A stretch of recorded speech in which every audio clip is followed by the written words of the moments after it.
Mercato, 3 géants anglais s'attaquent à un nouveau crack du Barça. Laporta a dragué une star du PSG. Lionel Messi de retour au Barça, l'immense cadeau. Rafinha impressionne et fait mieux que la saison dernière. Le Barça veut recruter ce chouchou des Gones. Dani Olmo, un retour et des chiffres impressionnants. Mercato, le Barça fonce vers un coup en or massif pour janvier. Le Barça se frotte à Manchester City pour un gardien à 60 millions d'euros. Barça, Pedri va signer à. Bienvenue sur la chaîne FC Blaugrana, abonne-toi et on commence. Mercato, 3 géants anglais s'attaquent à un nouveau crack du Barça. Le FC Barcelone marche sur l'eau depuis le début de la saison. Seulement 2 défaites sont à mettre à l'actif de l'équipe de Hansi Flick, qui a notamment balayé le Bayern Munich et le Real Madrid. Et si les grands noms de Rafinha, Lamine Yamal et bien sûr Robert Lewandowski sont des acteurs majeurs de l'énorme début de saison du Barça, un joueur de l'ombre sublime ses stars, Marc Casado. Et le jeune crack de la Masia fait l'objet de l'intérêt de plusieurs clubs anglais. La Première Ligue s'attaque à Marc Casado. Il est la grande surprise de ce début de saison du Barça. Remplaçant au coup d'envoi de l'exercice 2024 à 2025 derrière Marc Bernal, c'est la blessure de son jeune coéquipier qui a propulsé Marc Casado dans le 11 de Hansi Flick. Depuis, il n'en est plus sorti, et ce malgré les retours de Gavi, Dani Olmo ou encore de Frenkie de Jong. Il faut dire que ses prestations XXL au milieu de terrain ont mis tout le monde d'accord. Infatigable au milieu de terrain, impeccable dans la première relance, le jeune Espagnol de 21 ans a déjà offert 5 passes décisives toutes compétitions confondues. Et selon Cote Offside, ses performances n'ont pas laissé insensibles 3 clubs de Première Ligue. En effet, Manchester United, Liverpool et Newcastle suivent de près Marc Casado, sous contrat jusqu'en 2028 avec le Barça. Sa valeur marchande est actuellement de 15 millions d'euros. Et elle grandit au fil des semaines. Laporta a dragué une star du PSG. Le Real Madrid n'a pas assisté au gala du Ballon d'Or à Paris en signe de protestation contre l'absence de Vinicius, mais Barcelone était là. Les Blaugrana ont profité de l'absence des Blancos pour se mettre en valeur, avec Lamine Yamal remportant le trophée Copa, Dani Olmo et Pau Cubarsí nominés pour des prix, et tous les 3 sur le podium féminin appartenant à Barcelone. Ce n'est pas tout ce qu'ils ont fait dans la capitale française. Relevo a révélé que l'agent Jorge Mendes a présenté le président du FC Barcelone Joan Laporta au milieu de terrain du Paris Saint-Germain Vitinha. Les Blaugrana n'ont pas l'intention de le recruter, mais il est souligné que Mendes agit généralement avec des intentions, même si ces intentions ne se concrétisent pas toujours. Barcelone est peut-être l'une des équipes qui ont sans doute le moins besoin de recruter Vitinha, malgré sa qualité, même si le football évolue rapidement. Le Real Madrid avait identifié son profil comme étant celui qu'ils aimeraient recruter s'ils tentaient de signer un remplaçant à Toni Kroos l'été prochain, même s'ils savent que signer Vitinha lui-même pourrait être trop difficile. Lionel Messi de retour au Barça, l'immense cadeau. Les supporters du Barça auront toujours une pierre dans leurs chaussures sur la façon dont le temps de Lionel Messi au club s'est terminé. Cependant, Messi ne permettra pas que ses relations tendues avec la direction actuelle aient un impact sur le 125e anniversaire du club. Après que le président actuel Joan Laporta ait promis publiquement de garder Messi au club, puis se soit rétracté le jour de la signature du contrat, l'Argentin et sa famille lui en ont tenu rigueur. Lorsque Laporta a également essayé de le faire revenir au club, il n'a pas été en mesure de présenter une offre de contrat ferme 2 ans plus tard. Certains se sont demandé si cette tension pourrait avoir un impact sur les relations de Messi avec le club dans son ensemble, mais Messi sera présent au 125e anniversaire des Blaugrana ce mois-ci s'il est invité. Selon Relevo, Messi est prêt à faire tout ce que le club lui demandera pour les célébrations du 29 novembre, au Liceu, où se dérouleront les célébrations. Depuis quelque temps, on parle d'un match amical entre l'Inter Miami et le FC Barcelone, qui permettrait aux supporters Blaugrana de le voir une dernière fois. Messi n'a jamais eu l'occasion de dire adieu aux fans qui ont scandé son nom tous les week-ends pendant une décennie et demie, étant donné la manière dont il est parti de manière inattendue. Cependant, jusqu'à présent, le match amical n'a pas été organisé, même si Barcelone attend peut-être son retour au Camp Nou. Rafinha impressionne et fait mieux que la saison dernière. Cette saison, en seulement quelques matchs, Rafinha montre une grande efficacité comparée à la saison dernière. Rafinha ne cesse de démontrer qu'il a le potentiel pour devenir une star au FC Barcelone. Sa progression fulgurante et ses statistiques remarquables en témoignent. Dans une saison où chaque match compte, il est essentiel pour lui de maintenir ce niveau d'excellence et de continuer à briller sur le terrain. Au cours des rencontres, les yeux sont rivés sur lui, et les attentes sont grandes, mais il relève toujours le défi. Lors du derby catalan opposant le FC Barcelone à l'Espagnol, le Brésilien a une nouvelle fois fait étalage de son talent en inscrivant le 2e but qui a contribué à la victoire de son équipe, 3-1. Ses récentes statistiques mettent en lumière l'impact qu'il a désormais dans le jeu. Rafinha marque plus que l'année dernière. Avec 11 buts en seulement 1248 minutes de jeu cette saison, l'ailier brésilien confirme son statut de joueur clé au sein de l'équipe. Rafinha a considérablement amélioré son efficacité par rapport aux saisons précédentes. L'an dernier, il avait inscrit 10 buts en 1951 minutes, et lors de sa première saison, le même total en 2899 minutes. Cette année, il marque plus en moins de temps, soulignant une finition aiguisée et une capacité à transformer les occasions en buts. Plusieurs facteurs expliquent cette montée en puissance.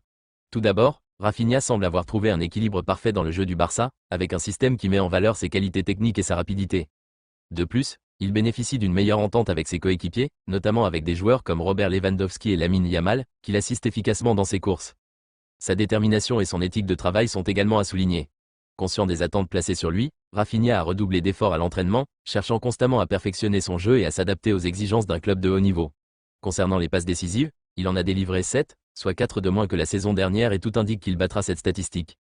Le Barça veut recruter ce chouchou des Gaunes. Le FC Barcelone s'intéresse de près à un crack brésilien, qui est sur les tablettes de l'Olympique lyonnais.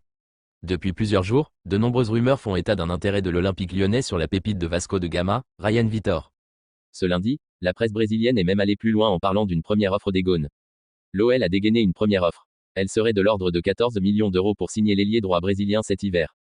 Mais ce serait tout de même un deal assez complexe impliquant notamment le club brésilien de la Galaxy Eagle, Botafogo. Tout semble compliqué dans ce potentiel transfert puisque l'OL aura également un problème avec le nombre de joueurs extra-communautaires.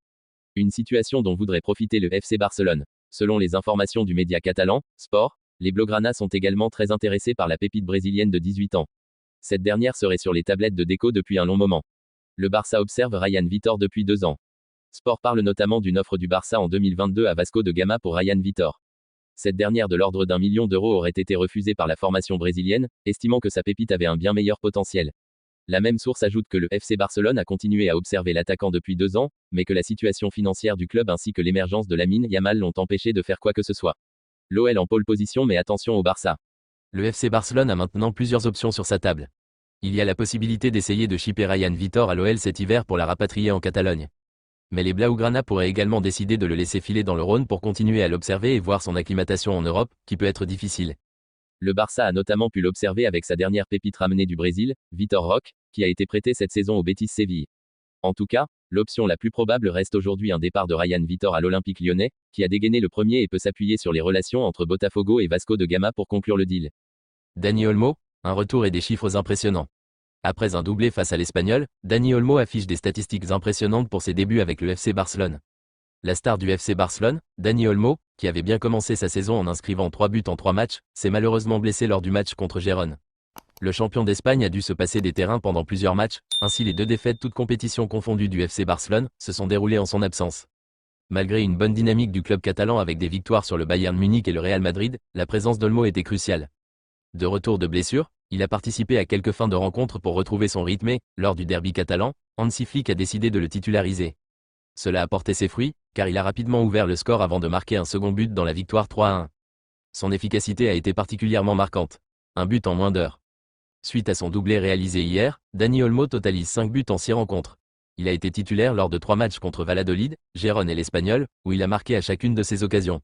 En entrant en jeu, il a également trouvé le chemin des filets contre le Rayo Vallecano. Son efficacité est remarquable, avec un but inscrit toutes les 57 minutes de jeu. Il est prévu qu'il soit sur le terrain contre l'Étoile Rouge de Belgrade ce mercredi. Mercato, le Barça fonce vers un coup en or massif pour janvier. Sur la piste de Victor Gyökeres, le Barça a de grandes chances de mettre la main sur la gâchette du Sporting Lisbonne. Les Blaugrana ont en effet un argument de taille, en coulisses, depuis l'été dernier, le FC Barcelone remonte sur son nuage. Sous les ordres de Hansi Flick, les Blaugrana marchent sur l'eau. En Liga comme en Ligue des Champions, le collectif catalan retrouve ses lettres de noblesse.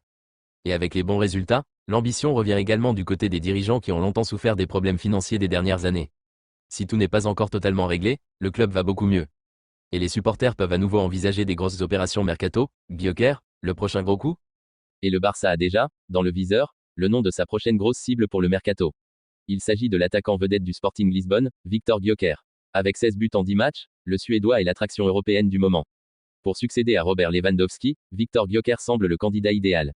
Et avec le départ de Ruben Amorim, entraîneur du Sporting, vers Manchester United, le transfert de Gyökeres se prépare clairement pour janvier, Vitor Roque dans la balance. Pour Victor Gyökeres, la mise à prix est à 100 millions d'euros. Mais pas pour le FC Barcelone, en effet, les Catalans ont une arme à disposition. Elle s'appelle Vitor Roque.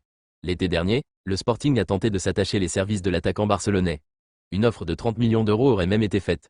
Prêté au Betis Séville, Vitor Roque joue peu et pourrait être rappelé par le Barça pour servir de monnaie d'échange dans le dossier Gyökeres. Si les planètes s'alignent, le FC Barcelone pourrait boucler un coup en or massif. Le Barça se frotte à Manchester City pour un gardien à 60 millions d'euros. Le FC Barcelone prépare déjà l'avenir pour la saison prochaine et aurait jeté son dévolu sur Diogo Costa, le gardien international portugais du FC Porto. D'après les informations de Fichares, les dirigeants catalans cherchent un nouveau portier et suivent de près la situation de Costa, une cible également convoitée par Manchester City. Âgé de 25 ans, Diogo Costa affiche une solide expérience avec 31 sélections en équipe nationale portugaise et un bilan impressionnant cette saison, 6 clean sheets en 12 rencontres. Sa performance et sa régularité en font l'un des gardiens les plus en vue d'Europe, d'où son prix estimé à 60 millions d'euros. Manchester City sur le dossier. Le FC Barcelone devra cependant composer avec la concurrence de Manchester City, qui suit également Costa de près.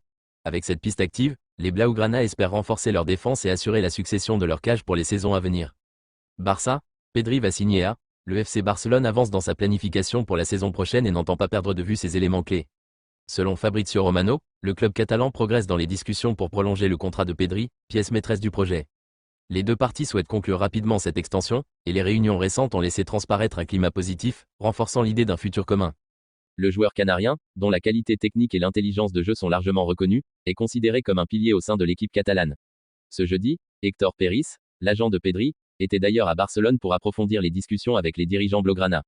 Avec un feu vert qui pourrait bientôt être donné, Pedri semble prêt à poursuivre l'aventure avec le Barça, dans un contexte où le club cherche à stabiliser ses talents pour consolider son avenir sportif.